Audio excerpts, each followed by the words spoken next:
Assalamualaikum warahmatullahi wabarakatuh. Jumpa lagi di kita Family Channel. Jangan lupa subscribe.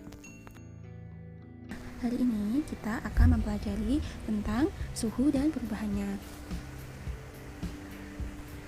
Sebelumnya, apa saja yang akan kita pelajari pada bab kali ini? Yang pertama ada konsep suhu, kemudian ada termometer, skala suhu, konversi skala suhu, dan kita juga akan mempelajari tentang pemuaian. Nah, sekarang coba kalian perhatikan di layar. Ada seseorang anak laki-laki dan di depannya ada 3 baskom berisi air, di mana keadaannya air itu berbeda-beda. Ada yang hangat, biasa, dan dingin.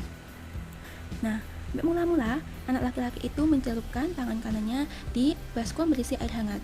Dia rasakan air hangatnya, kemudian diangkat, lalu dimasukkan tangan kanannya itu ke air biasa.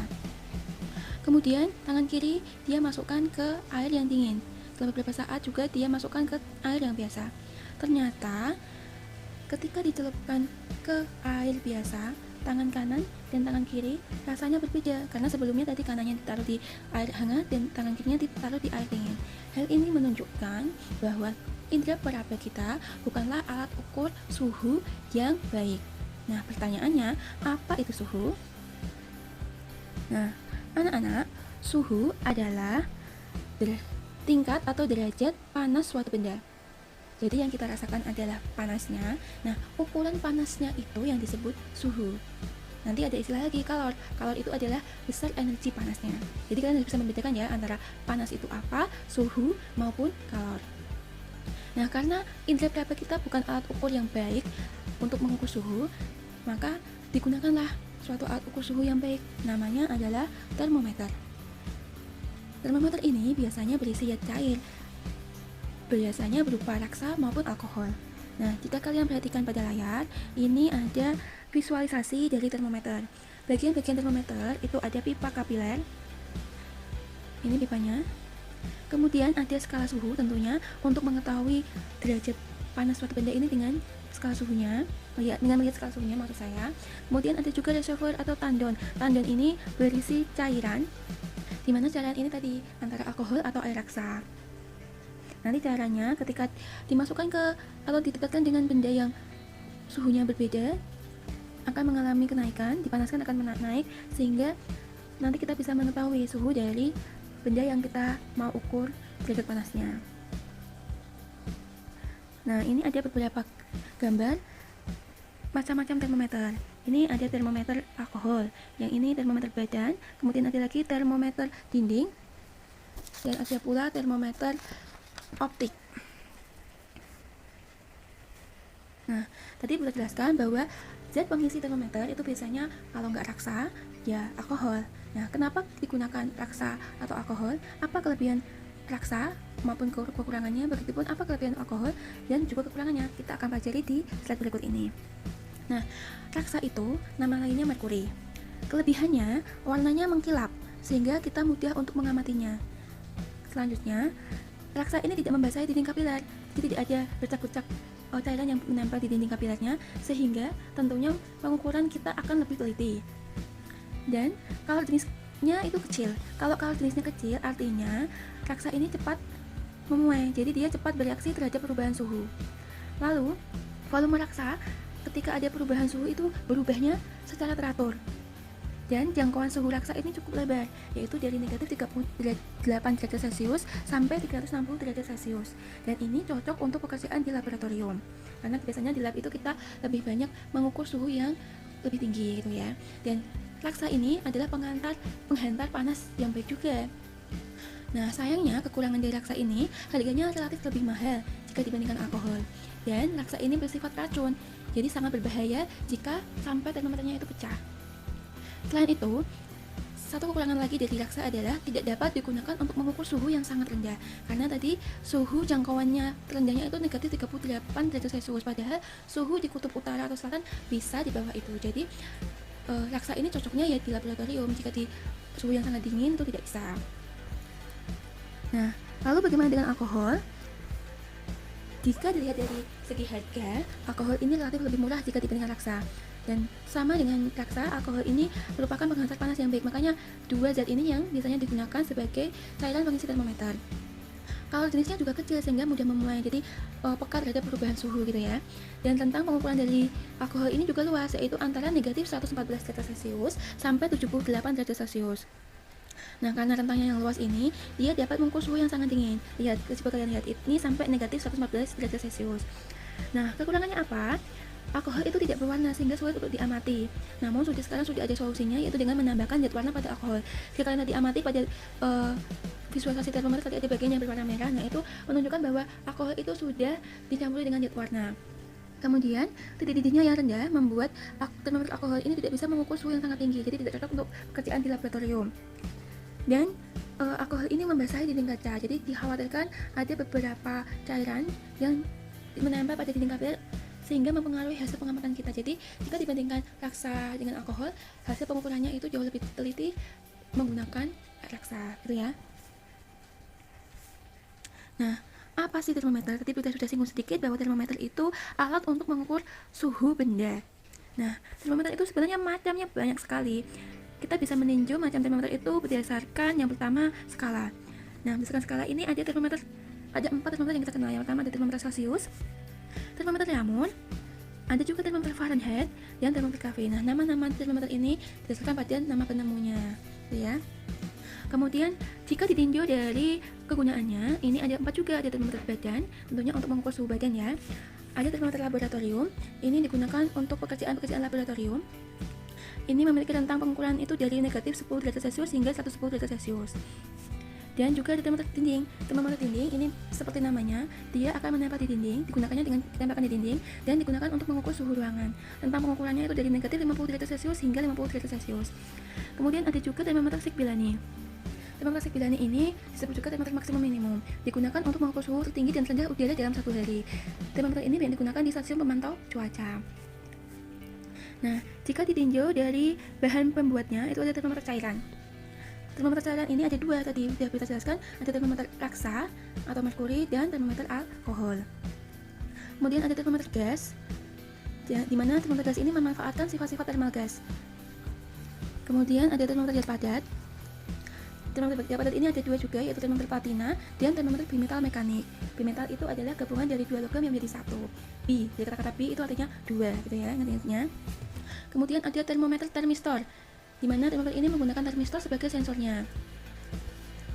Kemudian ada termometer termokapel. Nah, termokapel ini adalah sensor suhu yang banyak digunakan untuk mengubah perbedaan suhu dalam benda menjadi perubahan tegangan listrik atau voltase. Kemudian ada juga termometer optik. Nah, termometer optik ini dibedakan lagi menjadi pirometer dan termometer inframerah. Kemudian ada termometer digital. Digital ini termometer yang menggunakan sensor digital dan layar LCD untuk menunjukkan tingkat suhunya. Dan yang terakhir ada termometer Galileo. Ini ditemukan oleh Galileo Galilei, yang dimana terbuat dari silinder tertutup berisi cairan yang bening dan serangkaian benda yang kelihatannya sedemikian rupa sehingga naik atau turunnya itu sesuai dengan perubahan suhu. Nah, itu tadi macam-macam termometer. Nah, lalu bagaimana sih kita mengetahui suhu suatu zat? Tentunya dengan kita menggunakan termometernya. Jadi, termometer itu kita masukkan atau kita dekatkan ke zat yang kita mau ukur, kemudian nanti cairannya akan naik jika kita panaskan kan? Naik. Nah, ketika sampai berhenti, skala yang ditunjuk pada termometer sampai cairannya itu berhenti itu merupakan hasil pengukuran derajat panas suatu benda atau hasil pengukuran suhu dari benda tersebut. Karena seperti itu. Nah, tentunya kita dengan melihat skalanya ya. Skala suhu itu kita mengenal ada 4, ada Celcius, Fahrenheit, Raymond, dan Kelvin. Nah, satuan Kelvin itu adalah skala suhu dalam satuan internasional. Kelvin ini menggunakan nol mutlak dan tidak menggunakan derajat. Jadi, kalau ada derajat Celcius, derajat Fahrenheit, derajat Raymond, tapi tidak ada derajat Kelvin. Adanya hanya Kelvin saja gitu ya kalian nyebutnya nanti. Nah, suhu 0 Kelvin ini menunjukkan bahwa tidak ada energi panas yang dimiliki benda. Perbedaan di antara 4 skala tersebut terletak pada angka titik tetap bawah dan titik tetap atasnya. Nah, misalnya pada termometer Celcius ini memiliki titik tetap bawah 0 derajat, di mana ini didasarkan pada suhu es yang sedang mencair. Yang titik tetap atas itu didasarkan pada suhu air mendidih pada tekanan 76 cmHg, yaitu sebesar 100 derajat Celcius. Untuk termometer Fahrenheit ini memiliki titik tetap bawah 30 derajat, di mana didasarkan pada suhu campuran es dan garam ketika mulai mencair. Dan skala titik tetap atasnya sebesar 212 didasarkan pada suhu campuran air dan garam ketika campuran itu mendidih.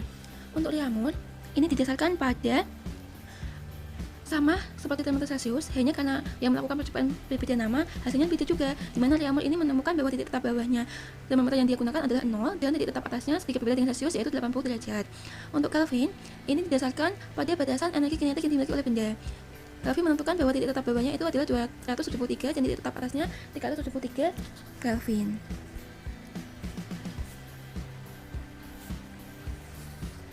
Nah, bagaimana kita mengkonversi ke skala suhu? Apakah kita bisa mengubah skala suhu dari Celsius ke Fahrenheit dan begitu pun sebaliknya? Tentu saja bisa. Kalian coba lihat gambar di layar. Ada 4 termometer warna biru, oranye, pink, dan hijau. Di situ ada keterangannya Celsius, Reaumur, Fahrenheit, dan Kelvin. Nah, untuk Celsius ini memiliki tentang pengukuran 100, jadi ada 100 skala. Sedangkan untuk Reaumur ada 80 dan Fahrenheit ada 180. Kemudian Kelvin itu ada 100. Nah, kita cari perbandingannya. Ketika tentang itu dibagi 20 semua, maka diperoleh 5, 4, 9, 5. Perbandingan dari Celsius, Reaumur, Fahrenheit, Kelvin itu adalah 5 banding 4 banding 9 dan banding 5. Kita bagi 20 semua tadi ya tentangnya. Kenapa harus dibagi 20? Karena itu pembagi yang paling besar, jadi hasilnya paling kecil.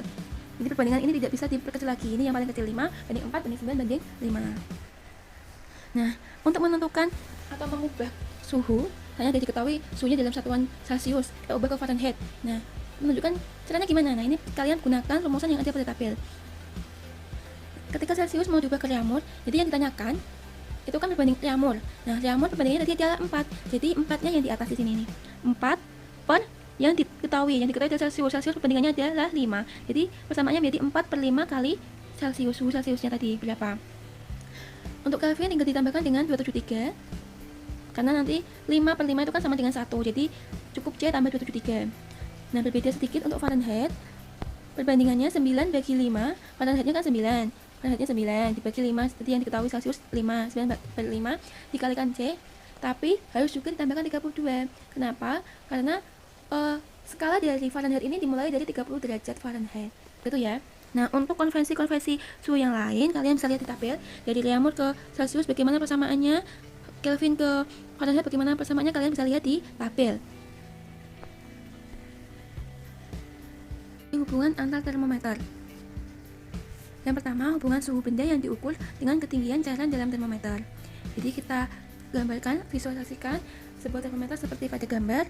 Misalnya ada termometer Celsius, itu memiliki titik tetap atas C, titik tetap atas dan titik TC. Ini adalah suhu yang benda hasil pengukurannya. Kemudian ada TBC, titik tetap bawah. Untuk Celsius 0, titik tetap bawahnya adalah 0, titik tetap atasnya adalah 100 gitu ya. Untuk termometer yang lain juga nanti menyesuaikan tadi yang kita pelajari di part pertama. Kalau Reaumur ya 0, titik tetap bawahnya 0, titik tetap atasnya adalah 80 dan begitu pun seterusnya gitu ya. Nah, ketinggian itu dilambangkan H atau height secara Inggrisnya. HAX adalah tinggi atas termometernya. HX adalah tinggi ketika suhu tertentu dan HBX adalah tinggi ketika titik tetap bawah termometer tersebut. Hubungannya apa? Yaitu HX dikurangi HBX diper HAX min HBX sama dengan TC min TBC diper TAC min TBC. Wah, kok rumit ya, banyak angka-angkanya, banyak huruf-hurufnya. Ini sebenarnya mudah untuk kalian mengingat-ingatnya. Bagaimana caranya? Perhatikan kursornya ya. HX itu di tengah-tengah. Jadi cara ingat-ingatnya itu HX tengah dikurangi bawah dibagi atas kurangi bawah. Jadi saya ulangi ya, tengah kurangi bawah dibagi atas kurangi bawah sama dengan tengah kurangi bawah dibagi atas kurangi bawah. Tuh ya, jadi nanti soalnya biasanya ada salah satu komponen dari ini yang belum diketahui, bisa HX, bisa juga TC. Nah, hubungan yang kedua, kita akan mencari hubungan antar termometer satu dengan termometer lainnya. Nah, misalkan kita memiliki termometer X dengan titik tetap bawahnya kita lambangkan TBX. Nanti biasanya diketahui di soal, dan titik tetap atasnya adalah TAX. Kita mau mencari suhu yang maksud saya mencari suhu benda menggunakan termometer X jika diketahui suhu benda itu diketahui ketika diukur dengan termometer Celsius sekian gitu ya. Bagaimana kita mencari menggunakan termometer X? Hubungannya itu sama, T TX dibagi TBX sama dengan TX dibagi TBX diper TAX dibagi TBX sama dengan TC diper TBX, TC dikurangi TBX diper TAC min TBC. Kita ulangi lagi ya. Tengah dikurangi bawah diper atas kurangi bawah sama dengan tengah kurangi bawah diper atas kurangi bawah. Demikian penjelasan suhu dan perubahannya part pertama. Nantikan part keduanya.